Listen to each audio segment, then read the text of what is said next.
A graça não veio botar fim na lei, como esse povo está pregando. Porque de alguma forma eles acreditam que o maior vilão na Bíblia, depois do Satanás, é a lei.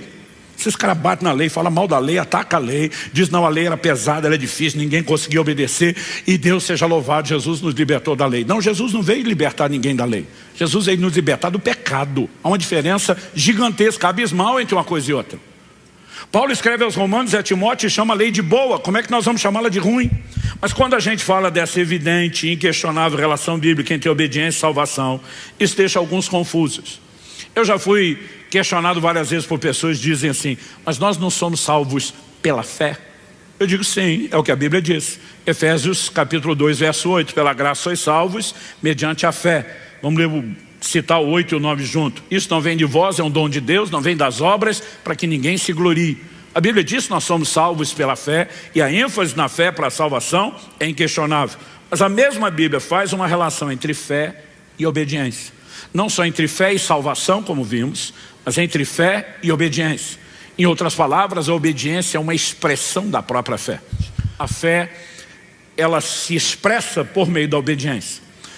Quando o apóstolo Paulo está dizendo que ninguém é salvo por obras, ele está falando de obras como um substituto da fé.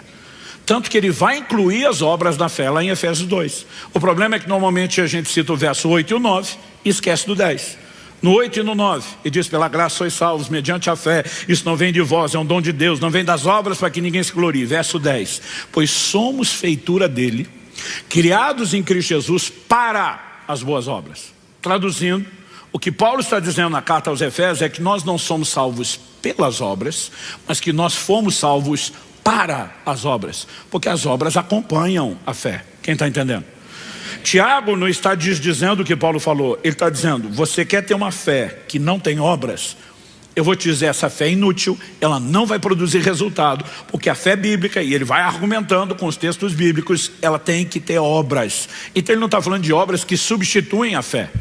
No Evangelho de Marcos, no capítulo 7, dos versículos 6 a 8, nós lemos o seguinte, Jesus respondeu, bem profetizou Isaías a respeito de vocês hipócritas, como está escrito, esse povo me honra com os lábios, mas o seu coração está longe de mim.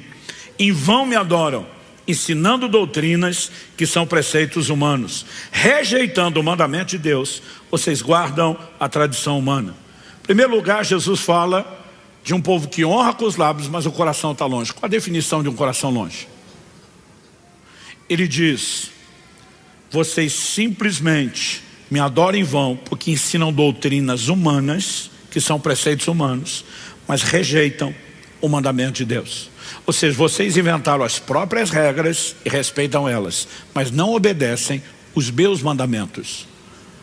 Ele diz, e você acha que porque me adorou está tudo bem? Ele está dizendo de jeito nenhum. Em outras palavras, está dizendo, mais do que adoração, espero de você obediência. Não, pastor, mas o senhor tem que entender que eu amo, Jesus ama. Então leva a sério o que ele mesmo disse, João 14, 21. Aquele que tem os meus mandamentos e os guarda, esse é o que me ama.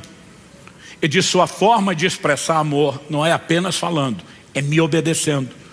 E sabe, de alguma forma você vê que as pessoas tentam suprimir a obediência, relativizar a obediência no Evangelho cada vez mais. Eu fico pasmo com a quantidade de doutrina, se é que a gente pode chamar de doutrina, né, de falsa doutrina que vem surgindo, questionando e relativizando a obediência. Mas essa baboseira toda, a gente ouve o tempo todo em nome de uma pseudo-revelação. Qual o objetivo disso? Subjetivizar, relativizar ou suprimir a obediência, que é parte do cerne da mensagem do Evangelho, e por isso eu estou chamando ele hoje de o Evangelho da obediência. Nós precisamos entender o que é que de fato a graça veio fazer. A graça não veio botar fim na lei, como esse povo está pregando. Porque de alguma forma eles acreditam que o maior vilão na Bíblia, depois do Satanás, é a lei. Esses caras batem na lei, falam mal da lei, atacam a lei, diz não, a lei era pesada, era difícil, ninguém conseguia obedecer, e Deus seja louvado, Jesus nos libertou da lei. Não, Jesus não veio libertar ninguém da lei. Jesus veio nos libertar do pecado. Há uma diferença gigantesca, abismal entre uma coisa e outra. Paulo escreve aos Romanos e a Timóteo e chama a lei de boa. Como é que nós vamos chamá-la de ruim? Porque o povo está pregando uma graça que só perdoa pecado, você continuar pecando. E não é a mensagem bíblica. Jesus disse a essa mulher, vá e não peques mais. Só que honestamente, a maioria de nós pensa quando lê isso, impossível. Mas peraí, só tem 3 possibilidades ou probabilidades lógicas para a gente tratar disso. Primeiro, Jesus mentiu para a mulher, trollou ela.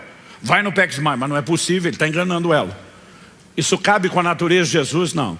A Bíblia diz que ele é luz e nele não há treva alguma. A Bíblia diz que Deus não pode mentir. Então essa possibilidade lógica poderia caber com qualquer outro, mas não com Jesus. Ah não, pastor, não é que ele mentiu assim porque queria.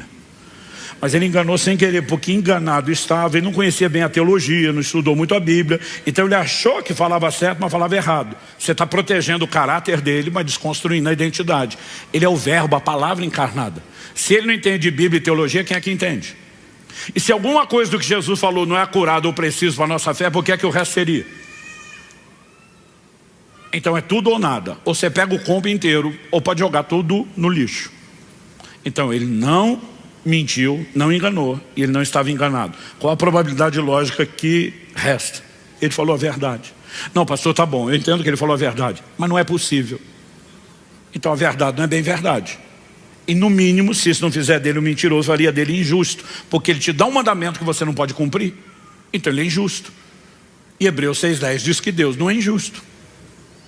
Então só existe uma conclusão que você pode chegar: que ele não apenas falou a verdade, ele não está se referindo a algo que é impossível, pode até ser impossível para os recursos humanos, mas presume-se, evidentemente, que por trás do mandamento existe uma disponibilização de recursos que viabilizem o cumprimento da ordem dada. Nós vamos entender que o significado mais recorrente de graça na Bíblia não é favor imerecido. Isso é parte da definição, mas está longe de ser a mais completa e a mais empregada. Ela é força capacitadora na Bíblia. Quando Jesus diz, vai e não peques mais, ele está dizendo, não estou dando só uma ordem. Eu te darei recursos para que você possa cumprir a ordem.